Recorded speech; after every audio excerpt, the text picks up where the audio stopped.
Ryan Kerrigan, who had his retirement this past Friday into Saturday. He signed a one-day contract as a commander and then held a news conference on Saturday to talk about his career. He is the all-time sack leader in organization history. I think he had 95 and a half sacks, passing Dexter Manley. And he told the media as to why he wanted to sign this one-day deal with Washington. Yeah, it was something that I felt strongly about, and I wanted. This is where my heart is. This is where I started. This is where I unfortunately wasn't able to finish, but yesterday was great, and it really, and like I said, they went above and beyond to make it a special day for me, and we'll remember that day for the rest of our lives. Yeah, he walked in, and Ron Rivera had it arranged that the team gave him a standing ovation, which was really nice. This is about coming back to, and you'll hear what he calls the facility, coming back to Ashburn after being away for a year, playing in Philadelphia, and what it was like to walk into the building again. A lot of fun game memories, like when we beat Dallas in 12 to win the division here. In 18 when we beat Dallas at home and I got the forced fumble and Preston Smith picked it up for a touchdown.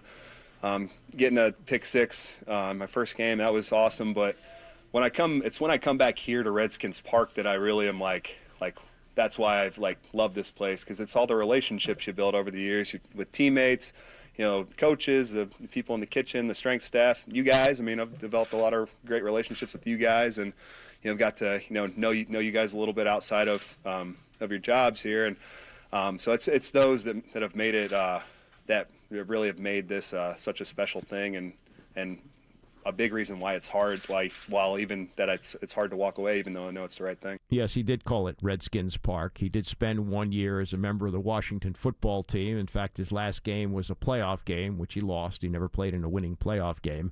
But that was the game against Tampa Bay where he lost to Tom Brady. And there were no fans there, unfortunately, but he spent a long time on the field after the game, just soaking it in, knowing he was not coming back to the franchise. But he goes down as the last great player as a Redskin. It transitions now, and the players now going forward, and hopefully Chase Young develops into a great player, but he'll do it as a commander. So Ryan Kerrigan is, in many ways, the last Redskin. And that's the way, I guess, he will be remembered. Now, as far as what he was as a player, it's interesting that he's really just thought of more in an Iron Man way, 139 straight games. He was always available. But in his first game, as he talked about there, he tipped an Eli Manning pass up in the air, picked it off, and took it in for a pick six. And at that point, you thought, okay, they got themselves a game breaker here. And he really wasn't. He was just steady, year after year after year, piling up 10 sacks or more. And there's nothing wrong with that.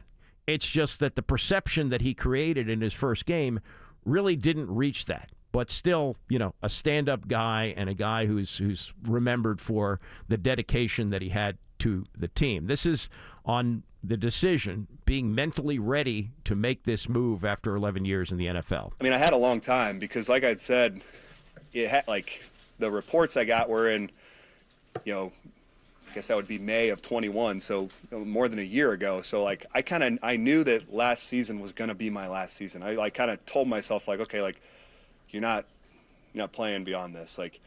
You probably shouldn't be playing now, but let's we're gonna give it one more shot, just because you're not ready, you're not emotionally ready. And so I knew I wasn't going to be playing this season.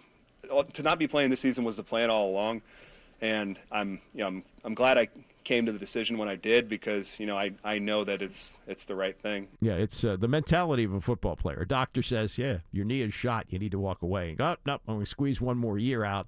And then he was still thinking about playing. He said it wasn't until June that he finally gave up on the idea of coming back to play, and he's totally at peace with that, and leaves as a commander. He's got 3 daughters, and he's got things he wants to do. He says he wants to coach, and I bet he'll be a very, very good coach. This is the final thing that I pulled from the about 21-minute news conference on Saturday.